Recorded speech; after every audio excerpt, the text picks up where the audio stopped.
ගෘහ අභ්‍යන්තර නිර්මාණ ශිල්පිනී දිලිනී හල්විටිගල. බොහොම ආදරෙන් අයබෝවන් කියලා ඔබ පිළිගන්නවා. අයබෝවන්. හොඳයි. අපි කතා කරමු. අපි නිවසක් නිර්මාණය කරාට පස්සේ නිවසක් කොහොමද ලස්සන කරගන්නේ කියන කාරණා පිළිබඳව තමයි කතා කරන්නේ. අද අපි විශේෂයෙන් කතා බහ කරන්නට සූදානම් වෙනවා මාස්ටර් බෙඩ්රූම් එකක් ගැන. ඇත්තටම මොකක්ද මාස්ටර් බෙඩ්රූම් එකක තියෙන විශේෂත්වය? අංජු මාස්ටර් බෙඩ්රූම් එකක් කියන්නේ ගෘහ ගෙදරක මූලික ජීවත් වෙන කියන්නේ එයාගේ සහකාරිය හා සහකාරුවත් සමග ජීවත් වෙන කාමරය තමයි අපි මාස්ටර් බෙඩ්රූම් එක කියන්නේ මූලික කාමරය කියන එක. ඉතින් ගෙදරක ඇත්තටම මේ හදන ගෙදර වැඩිම කාලයක් ගත කරන්නේ මාස්ටර් බෙඩ්රූම් එකේ. මොකද අපි ගොඩක් වෙලා නිදා ගන්නවා ජීවිතේ ගොඩක් කියන්නේ කාලේ බැලුවාම. ඉතින් ඒක ගොඩක් ඉම්පෝටන්ට්ම කාමරයක් ගෙදරින් ගත්තාම. හොඳයි. දැන් මේ විශේෂිත වූ කාමරයට අපි ගෘහ භාණ්ඩ නිර්මාණය කර ගැනීමේදී විශේෂයෙන් සැලකිලිමත් විය යුතුයි. මොකද අපි දැන් ඔබ සඳහන් කරා ඒක විශේෂිත වූ තැනක්. ඒ තුල නිදහස තිබිය යුතුයි. ඉතින් මේ විශේෂිත වූ තැන අපි කොහොමද ගෘහ භාණ්ඩ වලින් නිර්මාණය කරගන්නේ?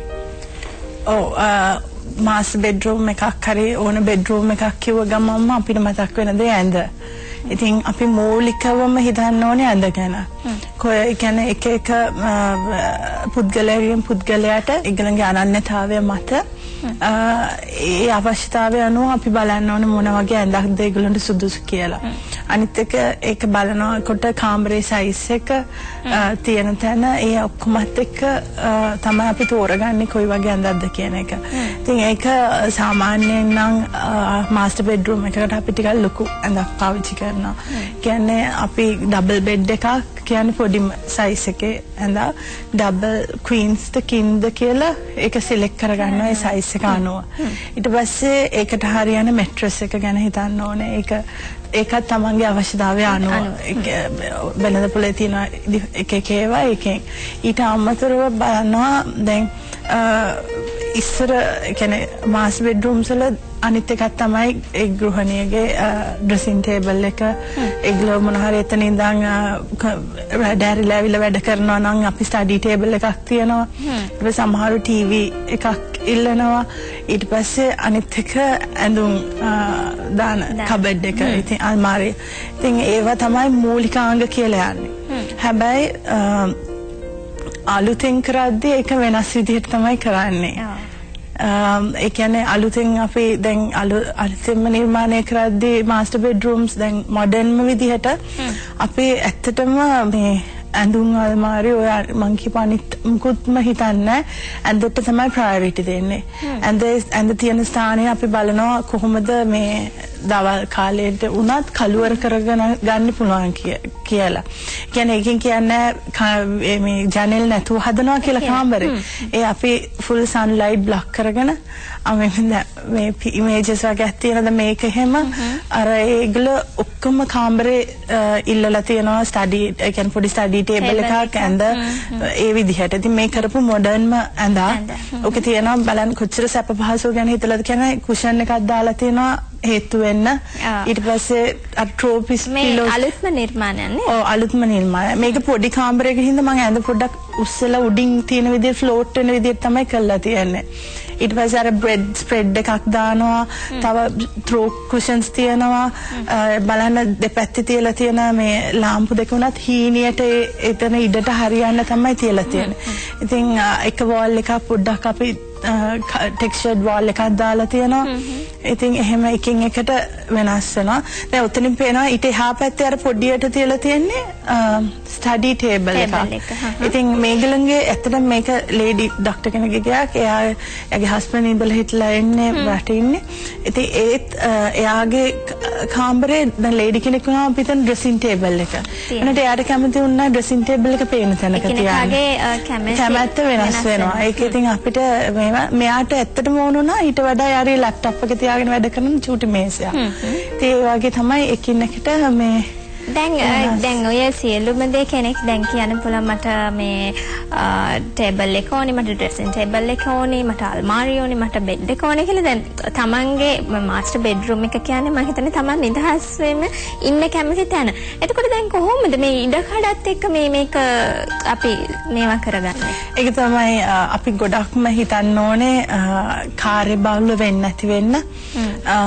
මේක අපි එකක් තමයි යොදා ගන්න පාට. ඊට පස්සේ වාතාශ්‍රය, ඊට පස්සේ ආලෝකය ලබා දෙන හැටි, ඒව ගැන වැඩිපුරම හිතන්න ඕනේ. ඊට අමතරව මේ බලන්න ඕනේ දැන් සාමාන්‍යයෙන් අලුත්ම විදියට අපි කරන්නේ walking closets කියලා හදන්නේ, ඇඳුම් දාන ඒවා. කියන්නේ ඇඳුම් දාන කාමර. ඒ කියන්නේ අපි කාමරේ දොර වහලා ආවන් පස්සේ එළියට පේන්නේ මොන ඇඳුම්ද මොකද්ද කියන්නේ මුකුත් පේන්නේ නැහැ. ඇඳ විතරයි පේන්නේ. ඉතින් ඒක ඇතුලේ තමයි ගොඩක් වෙලාවට අපි dressing table එකක් නිර්මාණය කරන්නේ. නැත්තම් දැන් අලුත්ම විදියට තවත් කරනවා විදිහකට බාත්රූම් එකට දාන ඩ්‍රෙසින් ටේබල් එක. එතකොට ඒ බාත්රූම් එකේ අපි හදනවා හිස් කියලා වෙන වෙනම සිංක්ස් දෙකක් එක්ක. ඒ කියන්නේ ගෑනු එක්කෙනාට ඕනනම් සාරි එහෙම අඳිනවා ටිකක් ලොකු මිර එකක් එක්ක. ඊට පස්සේ ඩ්‍රෙසින් ඒගොල්ලන්ගේ තියෙන ඒවා, ඊට පස්සේ ටවල්ස් ඔක්කොම අපි ඒක ලොකු මාස්ටර් බාත්රූම් එකක් කියන්නේ ටිකක් ලොකු ඒරියා එකක් අරගෙන කරන එක. එහෙම මේ නිර්මාණය කරනවා. ඉතින් මේ ඒ වගේ සේවාදායකයන් දායට වෙනස් වෙනවා. ඊට වැඩියෙන්ම මම හිතන්නේ මාස්ටර් බෙඩ්රූම් මට දැන් නිර්මාණය කරන්න දුන්නාම මම ගොඩක් වෙලාවට බලනවා දැන් අපිට ඇඳුම් කාමරයක් හදන්න බැරි නම් හදන wardrobe එක වුණත් අපි built in කියන්නේ wall එකට මාල්ලලා උසටම හදලා ඒක නිකන් wardrobe එකක් විදිහට පෙන්වන්නේ නැහැ. ඒක නිකන් පිටියක් විදිහට බලන hidden විදිහට තමයි කරන්නේ. ඒක අර ඉස්සර වගේ කැටයම් දාලා මේ අල්මාරියක් තියනවා, අර ඇඳ තියනවා, ඒ විදිහට කරන්නේ නැහැ. අලුත් විදිහට කරද්දී අර බඩු අඩු කරලා පෙන්වන්න තමයි එහෙම කරන්නේ. උත්සාහ දරන්නේ. හොඳයි. දැන් ගොඩක් සමහර කෙනෙක්ට හිතෙන්නට පුළුවන් දැන් නිවසක් නිර්මාණය කරගැනීමේදී දැන් අද කාලේ බොහෝ දෙනා කාර්යබහුලයි. තමන්ගේ නිවසට එන්නේ ගොඩක් වෙලාවට පාරේ ඉඳලා ඒ කරදරකාරී තත්වයන්ගෙන් මිදලා බොහොම සුවසේ තමන්ගේ කාමරයට වෙලා ඉන්න. එතකොට දැන් ඔබ දැන් රූම් එකක් නිර්මාණය කිරීමේදී ඔබ අදහස් කොහොමද හිතන්නේ? දැන් මේකට හොඳ වාතාශ්‍රයක් ගන්නට ඕනි, හොඳ එළියක් ගන්නට ඕනි, ඒක ස්වභාවිකව ගන්නට උත්සාහ දරනවාද? ඒක කොහොමද ඔබ නිර්මාණය කරන්නේ? ඒකත් ඉතින් අපිට ලැබෙන ස්ථානය අනුව තමයි. ඉතින් සාමාන්‍යයෙන් මාස්ටර් බෙඩ්රූම් එකක් කියන්නේ ගෙදරක ලොකුම කාමරය තමයි මාස්ටර් බෙඩ්රූම් එක විදියට ගන්න. ඉතින් අනිත් එක ඒකට සාමාන්‍යයෙන් උඩ තට්ටුවක නම් හොඳ බැල්කනි එකක් තියෙනවා. මේ එක්ක ලොකු වින්ඩෝ එකක් තියෙනවා. පල්ලෙහා තට්ටුව උනත් එළියට යන්න වගේ ෆ්‍රෙන්ච් වින්ඩෝස් වගේ දානවා. නැති උනත් සාමාන්‍යයෙන් වින්ඩෝ එකක් තියෙනවා. ඉතින් හැබැයි අර ආලෝකය කාමරයට එන එක රිලැක්ස් වෙන එකට ඩිස්ටර්බ් වෙන්න පුළුවන් දවල් කාලේ වගේ නිදා ගන්නවා නම්. ඉතින් එතකොට අපි බලනවා දැන් දාන මේ කර්ටන්ස් එහෙම අපි සන් බ්ලොක් කර්ටන්ස් දාන්නේ. ඒ කියන්නේ එහෙම එක කන්ට්‍රෝල් කරන ස්වභාවයකට විතරක්. බෙඩ්රූම් එකට විතරක් නෑ, බෙඩ්රූම් එකට ටීවී රූම් එකට වගේ ඒවට අපි සන් බ්ලොක් අලුතෙන් ඇවිල්ලා තියෙනවා. ඒ කියන්නේ ලිවිං රූම් එකට උනත් පුළුවන්. මේ ඒ කියන්නේ විශේෂයෙන්ම බෙඩ්රූම් වලට අපි දානවා ඒ කර්ටන් එක තික් එකක්. ඊට පස්සේ දානවා පොඩි ෂෙයා එකක් වගේ. ඒකට අපිට ආලෝකය ගන්න ඕන නම් ප්‍රිවසි තියෙන්න අරක විතරක් ඇරලා තියන්න පුළුවන්. නැත්තම් දැන් තියෙනවා අලුත් බ්ලයින්ඩ්ස් බ්ලයින්ඩ්ස් කියලා එන මේ වෙළඳපොලේ තියෙන මේ එකක්. ඒකේ තියෙනවා ඔය දෙපැත්තට. එක පැත්තට කැරකුණාම ඉර එනවා, එක පැත්තට කැරකුණාම ඉර බ්ලොක් වෙනවා. ඉතින් ඒ වගේ අලුත් දේවල් තියෙනවා. ඊට අමතරව අපි හිතන්න ඕනේ සද්ද ගැන. ඉතින් සවුන්ඩ් ප්‍රූෆ් වෙන්න ඕනේ. ඒ කියන්නේ ගොඩක් වෙලාවට බිත්තියේ අර ඇඳ තියෙන තැන හැම සාමාන්‍යයෙන් ඇත්තටම අපි සවුන්ඩ් එක බ්ලොක් වෙන්න විදිහට තමයි හදන්නේ. ඒකට දොර හොඳට වැහෙන්න ඕනේ. සාමාන්‍යයෙන් අපි ඇතුලේ ග්ලාස් ගොඩක් මැටීරියල්ස් පාවිච්චි කරන්නේ නැහැ. මේ එළියත් එක්ක හොඳ සවුන්ඩ් එක යන හින්දා එහෙම ගොඩක් සවුන්ඩ් එක ගැන හිතනවා. මේ එහෙම ඊට අමතරව මේ අනිත් එක අපි යොදා ගන්න පාට එහෙම. ඉතින් පාටත් තියෙනවා දැන් ඒ කියන්නේ දැන් ලංකාවේ විදිහට නම් අපිට ඇත්තටම නියුඩ් කලර්ස් කියන ඒ කියන්නේ නියුට්‍රල් කලර්ස් කියන නැචරල් කලර්ස් වලින් කරන්නේ. කියන්නේ සුදු ග්‍රේ නැත්තම් ක්‍රීම් මේ වගේ සෞම්‍ය පාට. හැබැයි ඉතින් ඒක මොකද අපේ දේශගුණයත් එක්ක ගැලපෙන හින්දා. හැබැයි දැන් පිටරට වල බැලුවොත් නම් තියෙනවා ඩාර්ක් කලර්ස් ගන්න. මොකද ඒකේ හීට් එක ඇතුලේ තියාගන්න. ඒ තව සාමාන්‍යයෙන් අර ලංකාවේ මිනිස්සුන්ගේ රිලැක්සේෂන් කියලා අපි හිතන කලර්ස් වෙන මිනිස්සු හිතන කලර්ස් වෙනස්. ඒක තමන්ගේ මානසිකත්වයට එක්ක තමයි දැන්.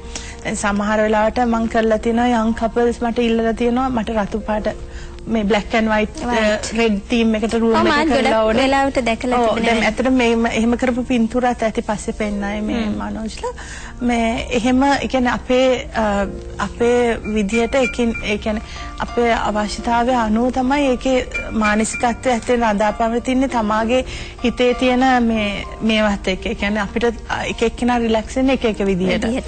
ඉතින් ඒ විදියට තමයි කරන්නේ. මේ තියෙන්නේ black and white theme එකට මම කරලා තියෙන්නේ. ඒකේ බිත්ති මට මම රතු පාට දැම්මේ නැහැ. මොකද බෙඩ් ස්ප්‍රෙඩ් එක තමයි රතු පාට දැම්මේ. මොකද ඒගොල්ලන්ට අවශ්‍ය වෙලාවකට ඒකට මාරු කරගන්න පුළුවන්. දැන් තේරෙනවද? ඒක ඒ හින්දා. ඉතින් එහෙම කරලා දෙන black and white මේවා කරලා තියෙනවා මේ wall අනිත් එක අපි දාන පින්තූර සාමාන්‍යයෙන් ඒ ගැනත් සැලකිලිමත් වෙන්න යුතුයි. දාන පින්තූර සාමාන්‍යයෙන් මම දාන්නේ ඇඳට පේන්නේ නැති වෙන. කියන්නේ උදේ නැගිටිද්දිම පින්තූරේ බලන්න නැගිටින්න නෙමෙයි.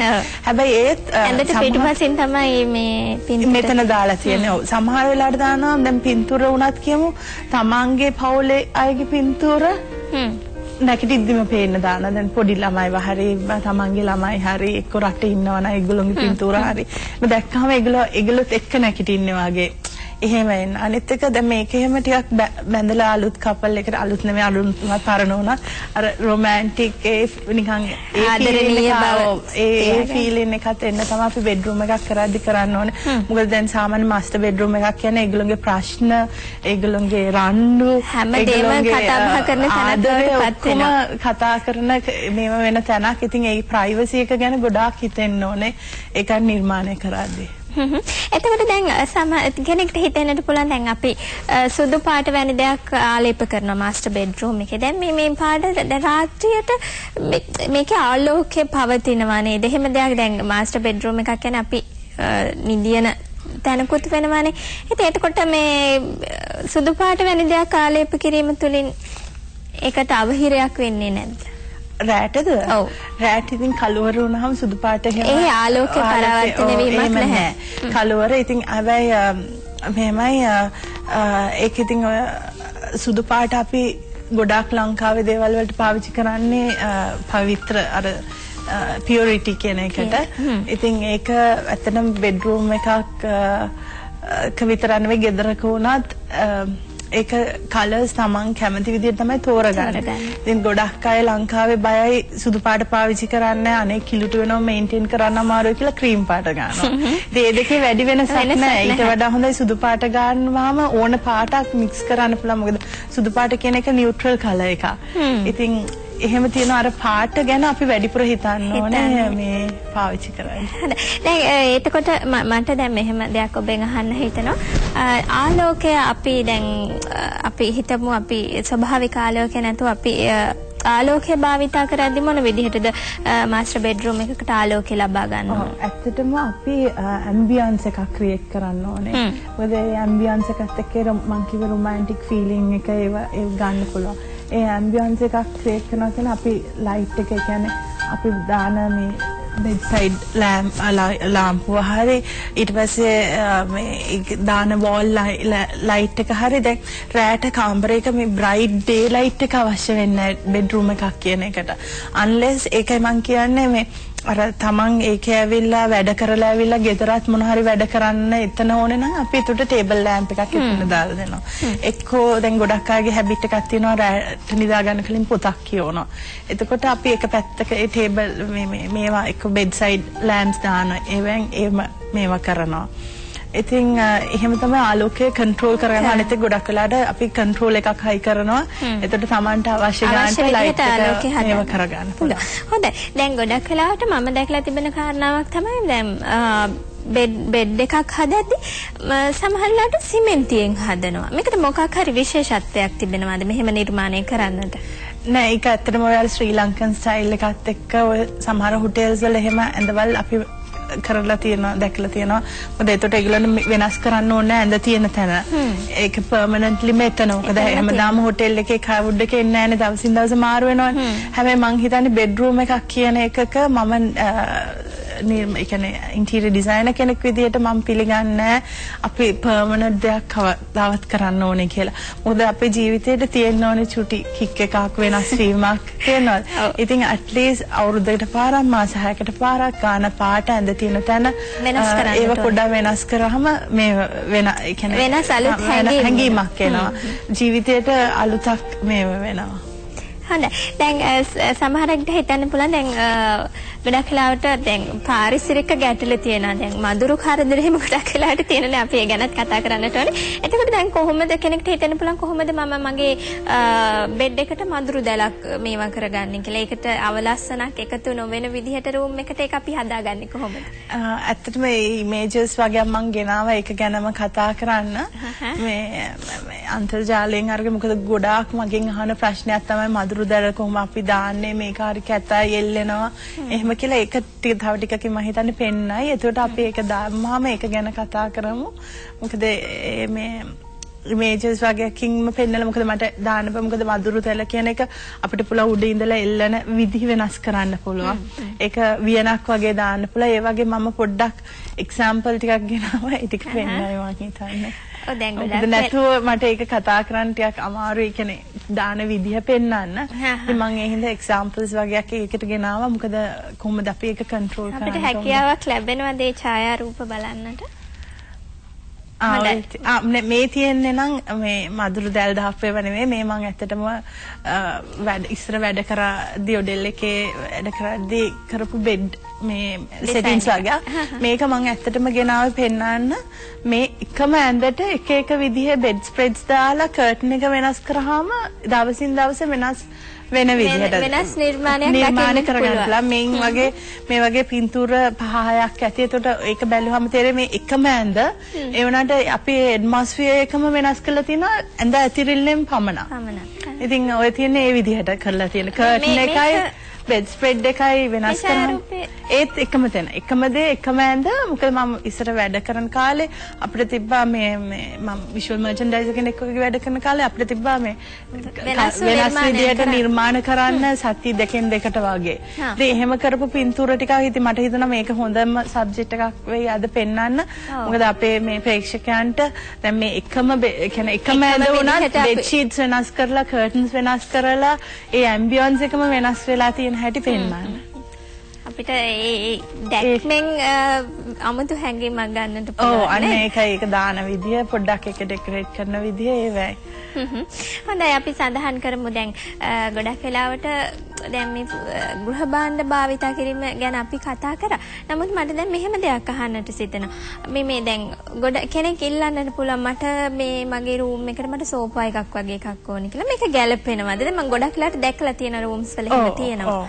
මෙහෙමයි අපි ඇත්තටම බෙඩ්රූම් එකකට මේ මාස්ටර් බෙඩ්රූම් එකේ සෝෆා කියන එක පාවිච්චි කරන්නේ ඇත්තටම ලව් සීට්ස් කියලා තියෙනවා. ඒ කියන්නේ ලව් සීට් එකක් කියන්නේ මේ කපල් එකකට ඉඳගෙන රීඩ් කරන්න හරි කම්ෆර්ටබලි ඉන්න පුළුවන් දෙයක්. ඉතින් මම අර කලින් බැලුවා නම් ඒකේ තියෙනවා පොඩි ලව් සීට් එකක් අපි නිර්මාණය කරලා තිනවා වින්ඩෝ එකත් එක්ක.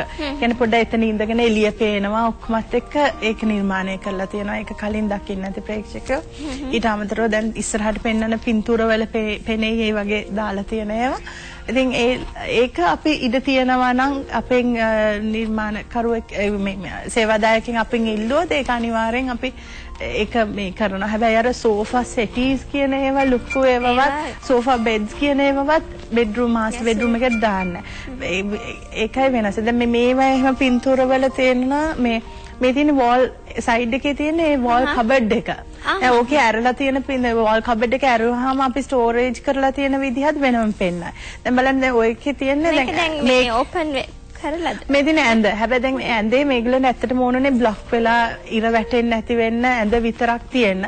හැබැයි දැන් බලන්න ඒකේ දාලා තියෙන බෙඩ් ෂීට් එකෙන් අර ඒකේ තියෙන ඒ ගතියම ගිහිල්ලා තියෙනවා. ඒ කියන්නේ ඒක මැච් ඒ කියන්නේ ඒක මේ වෙන අනිත් එක තමයි බෙඩ් සයිඩ් කබඩ් එකක අර බඩු ගොඩක් එහෙම තිබ්බහම බෙඩ් සයිඩ් කබඩ් එකක් උඩ ඒකත් අර හරිම කලබලකාරී වෙනවා. දැන් මේගොල්ලෝ ඇත්තටම ඉල්ලුවේ මගෙන් ඇඳ විතරයි. ඇඳට මේ එච්චර අවුව වැටෙන්නේ නැති වෙන්න හැම කර්ටන් එකක් එක්ක ඇඳ විතරක් ඕනේ කියලා. නැත්නම් දැන් අර පොඩි බඩු එහෙම වටපිටාවේ තියලා අර ඒවෙන් මේ කලබලකාරීත්වයක් යනවා. අනිත් මම මේ පෙන්වන්නේ මේ ජනේලේ ඇරිහාම එළියට ඒක බල්කනි එකක් වගේ. ඉතින් අර ගෙවල් වලට අපි මාස්ටර් බෙඩ්රූම්ස් වලට එහෙම ජනේලයක් දානවා ඔය විදිහට උසට දාලා අපිට බල්කනි එකක් දාන්න ඉඩ නැත්නම් අර පොඩ්ඩක් බල්කනි විදිහට හදලා ඕක මේ අරින්න පුළුවන්. ඒක තමයි ඔය. දැන් මේ තියෙන ඒ අර වෝඩ්‍රොබ් එකේම ඇඳුම් තියෙන. ඉතින් බලන්න මේ පිරිමි එක්කෙනාගේ ඇඳුම් වෙනම තැනකක් ඊළඟට තියෙනවා ගැහණු එක්කෙනාගේ ඇඳුම් සපත්තු ඔය සපත්තු ඒ චූටි ඒවා හරියම පිළිවෙලට තියෙන ඉඩ තියෙනවා. එළියේ දැන් ඔච්චර මෙස් එකක් තියෙන දෙයක් පේන්නේ නැහැ. අර දොරවල් ටිකෙන් වැහුවාම සුදු පාට කරලා තියෙන්නේ වෝල් එකක් විදිහට තමයි පේන්නේ. ඉතින් ඒක දකින්න ඇති මම අර කලින් වැඩසටහන් වල බේබි රූම් එකක් උනත් කරද්දි මම පෙන්නුවේ ඒකයි මේකත් එහෙමයි මේක අර ලොකු ඇඳ තිබ්බේ කලින් පෙන්නෝ ඒ ගෙදර මේ කබඩ් එක මේක ඇත්තටම කබඩ් එකක් කියලා පේන්නේ නැහැ සුදු පාටට කරලා තියෙන්නේ ඇඳට තමයි ප්‍රොමිනන්සි දීලා තියෙන්නේ මේකෙත් අර විදිහටම ඇතුලේ ස්ටෝරේජ් තියෙනවා මේක අර ෆෙන්ෂුයි අදහන එක්කෙනෙක් හින්දා ඒ ෆෙන්ෂුයි බිලීව් කරන එක්කෙනෙක් හින්දා ඒවැ ඕනමන්ට්ස් තිබ්බා මේ ඒ වගේ මාස්ටර් බාත්රූම් එකක් කරපු එක මේ ශ්‍රී ලංකන් ස්ටයිල් එකට එතකොට මේකේ ඔය ඔතන තියෙන්නේ පොඩ්ඩක් ඇඳුම් මාරු කරන්න ඇඳුම් අඳින්න එහා පැත්තේ තමයි වෝකින් ක්ලෝසට් එක අර පැත්තේ තමයි ෂවර් එකයි බාත් ටබ් එකයි තියන්නේ මේ එහෙම කරපු එක මේකේ තේරුණා අර ශ්‍රී ලංකන් ස්ටයිල් එකට මේවා තියලා මේ තියෙන තව පොඩි මේකප් අර මං කිව්ව ගෑනුයි පිරිමි දෙකක් කරනවා කියලා මේ ලේඩි කෙනගේ මේකප් කබඩ් එකත් එක්ක එක සින්ක් එක. එයාට ලොකු මිරර් එකක් දාලා මාත්‍ර එක බාත්රූම් එකේම දෙකක් කරපු එකක්. මේ තියෙන අර මේ ඩ්‍රෙසින් ටේබල් එක වෙනමම දාලා කරයි කිව්වේ. ඒ වගේ එකක්. ඉතින් මේකේ ඩ්‍රෙසින් ටේබල් එකේ පිටිපස්සේ ඇත්තටම තියෙනවා ෂෙල්ෆ්ස් වගේ ගහලා ඒව උඩ ඔක්කොම මේකප් ඔක්කොම තියන්න පුළුවන්. බඩු තියා ගන්න පුළුවන්. ලොකු මිරර් එකක් දාලා ඉඩකඩ යන්නෙත් නෑ මේව කරනවා. ඔව්. දැන් මේ තියෙන්නේ තව මාස්ටර් බාත්රූම් එකක් කරපු එක. ඇත්තට පේනවා අර ටයිල්ස් එහෙම එකකින් එකට පාවිච්චි කරද්දි වෙනස් කරලා පාවිච්චි කරලා තියෙනවා. මේ තියෙන්නේ ආයි අර කබඩ් යුනිට් එක එළියට පේන විදිය. ඒකේ එක මිරර් එකක් විතරක් දාලා තියෙනවා උසට පේන්න. ඒක ඇතුළු කොරිඩෝ එකක නිකන් පොඩි පැසේජ් එකක තමයි ඒක කරලා තියෙන්නේ. ඉතින් එතකොට ඉඩත් අර ලොකු කරලා පෙන්නනවා අපි සුදු පාට දාලා හින්දා. අර ඊරට මේ පැසේජ් එකක් කියලා පේන්නේ නැහැ. ඒක වර්ණ භාවිතාවේ බැලන්සින් එකෙන් තමයි ඒක වෙලා තියෙන්නේ. හොඳයි කෙනෙක්ට හිතන්නට පුළුවන් දැන් නිවසක් නිර්මාණය කරද්දී ශ්‍රී ලාංකික අපි නම් ගොඩක් වෙලාවට ජ්‍යොතිෂය පිළිබඳව සැලකිලිමත් වෙනවා. දැන් මාස්ටර් බෙඩ්රූම් එකක් නිර්මාණය කරද්දී ඔබට ඔබගේ සේවාදායකයා පැවසුවොත් මේ පිළිබඳව මට මේ සැලකිලිමත් වෙන්න ඕනි කියලා ඔබ මොකද්ද ගන්න නිගමනය? ඇත්තටම මම ගොඩාක් ජ්‍යොතිෂය අදහන කෙනෙක්වත් පිටිපස්සේ යන කෙනෙක් නෙමෙයි. ෆෙන්ෂුයිත් එහෙම. හැබැයි මම හැමදාම කියනවා වගේ මගේ සේවාදායකයව විශ්වාස කරනවා නම් මම එයාට ඒකට ෆුල්ම රෙස්පෙක්ට් කරලා එයාගේ ඕන විදිහට එයාට අවශ්‍යම විදිහට ඒක කරලා දෙනවා. අර කලින් පෙන්නපු ලොකු ඇඳ තිබ්බ මේ එකෙත් මම ඇත්තටම ඇඳේ තියෙන ඇන්ගල් එක හිටන් පොඩි කාමරේ වුණාට ඇන්ගල් එක හිටන් ඒගොල්ලෝ ඔන්න 45 ඩිග්‍රීස් වලට තියන ෆෙන්ෂුයි හින්දා. එච්චරට ඒවා හිතන් වෙනස් කරලා ඒ විදිහට තමයි කරලා තියෙන්නේ. ඉතින් අනිත් එක මම පිළිගන්නේ එකම දේ තමයි මාස්ටර් බෙඩ්රූම් එකක් කරද්දී අපේ ආච්චිලා කියලා තියෙන විදිහට වස්නාහිරට ඔළුව දාන්න හොඳ නැහැ. ඒක විතරයි මම දන්න හින්දා මම ඒක කොයි වෙලෙත් මගේ සේවාදායකයට නෑ මේක හොඳ නැහැ කියලා මම වස්නාහිරට ඔළුව දාන්න. ඊට අමතරව මේ තියෙන ඇත්තම වෝකින් ක්ලොසට්ස් කියන ඒවා. මේකේ තියෙන දැන් දැක්කද අර කාමරයක් එක මේක දොර වැහුවාම මුළු කාමරේම ඇතුලේ දැන් ඔය තියෙන ඒ වගේ තට්ටු දාලා වෝකින් ක්ලොසට්ස් කියන ඒවා මම ටිකක් ගෙනාව පෙන්නන්න. ඒකට අපේ ඇත්තටම දැන් මොකද ලංකාවේ ඇත්තටම ඔය ඇඳුම් කාමර කියන ඒවා අඩුයි. දැන් මේක එහෙම මම ඇත්තටම මේක මේ පින්තූර ඉන්ටර්නෙට් එකෙන් ඩවුන්ලෝඩ් කරේ. දැන් ඔය පුටුවක් වගේ තියෙනවා දෙනවා සපත්තු දාන්න. බලන්න කොච්චර ඕගනයිස්ද කියලා. ටයි එකේ ඉඳලා කඩ මේ හොඳට මේ සකසා ගන්න අන්න හැකියාවක් ඒක පොඩි සාප්පුවක් වගේ එක ඇතුළට ගියාම දැන් අපේ ඇත්තට තියෙන බෙඩ් ෂීට් අරවා මේව බඩුයි ඔක්කොමත් එක අනිත් එක ලේඩීස්ලා ගාව තියෙන චූටි කරාබු අරවා මේව ඒවත් එක්ක ඉතින් හරි මේවයි මේ පින්තූර ටික ඇත්තට මම මේ දෙක තුන ඉන්ටර්නෙට් එකෙන් ගෙනාවේ පෙන්නන්න මේ පිට රටවල වල ඔය විදිහට කරලා තියෙන විදිහ. ඉතින් ඕකේ ඇත්තටම ඔය දොර වැහුණ ගමන් මුකුත් පේන්නේ නැහැ. ඉතින් ඒ වගේම ඔය පොඩ්ඩක් තියෙන මෙසි වෙලච් එක. ඉතින් අර ඒකත් පිළිවෙලට තියාගන්න එක පෙන්වන්න තමයි මම ඕක ගෙනාවේ. අර කොච්චර අපි හදලා දුන්නාත් ඉඩ කඩද Taman දැනගන්න ඕනේ කොහොමද පිළිවෙලට ඒවා තියාගෙන ඉන්නේ කියලා. ඇත්තටම ඔය සැප පහසුකම් නැති වුණත් පොඩි දේ හරි පිළිවෙලට තියාගෙන ඒක මේ හරි විදියට තියාගත්තොත් ඒක හරි මම හිතන්නේ මේ ආයේ පින්තූරම තමයි අපිට ගොඩක් වෙලාවට මේ වගේ දෙයක් මම හිතන්නේ අවශ්‍ය වෙන්නේ බොහෝ වෙලාවට කාන්තාවන්ට නේද? ඔව්. කාන්තාවන්ට විතරක් නෙමෙයි. ඉතින් දැන් ඇත්තටම අපේ මහත්තයලා ගාවත් ෂර්ට්ස් තියෙනවා පාට ඒවා. ඔෆිස් යන්න හුවාම අල්මාරිය නවල තියෙනවට වඩා මෙතනින් බලලා ටක් ගාලා තෝරගන්න පිළිවෙලක් තිබුණාම තියෙනවා. ඊට පස්සේ බෙල්ට්ස් තියෙනවා, ටයි තියෙනවා. ඉතින් ඒව වුණත් මේවා අනිත් එක හැට් එකක ඉඳලා තොප්පියක ඉඳලා සපත්තු ඉඳලා දැන් මොකද ඉස්සර තමයි එක මහත් දැන් ඉන්න පිරිමි අයට එක සපත්තු කුට්ටම කිව්වේ. දැන් එහෙම නෑ. ඒගොල්ලෝ මැච් වෙන්න ඒගොල්ලෝගේ සපත්තු කුට්ටන් 10ක් 12ක් තියෙනවා එක්කෙනෙක්ට. ඒවත් පිළිවෙලට තියාගන්න පුළුවන් ඔය වගේ කරගත්තාම. තවත් බොහෝ දේ කතා කරන්නට තිබුණා. නමුත් කාල වේලාව ඉතින් ඉක්මනට ගිහිල්ලා තියෙනවා. මම විශ්වාස කරනවා අද දවසේ අපිට ඔබට ලබා දෙන්නට හැකියාවක් ලැබුණා කියලා මේ පිළිබඳව පුංචි හෝ දැනුමක් ඔබ මාස්ටර් බෙඩ්රූම් එකක් නිර්මාණය කරගන්නට කැමැත්තෙන් සිටිනවා නම් ඒව අමතන්නටත් හැකියාව ලැබෙනවා ඔබට ඔබගේ මාස්ටර් බෙඩ්රූම් එකක් හෝ නිවසක් නිර්මාණය කරගන්නට ඔබ සිතනවා නම් මම සඳහන් කරන්නම් ඇගේ දුරකථන අංකය 077 29 29 942 077 29 29 942 දිලිනි හැල්විටිගල. බෙහෙවින් ස්තුතිවන්ත වෙනවා අද දවසේ අපේ මැදිරියට පැමිණියාට ඔබ ආයිබෝවන් කියලා ඔබට සමුදෙන්න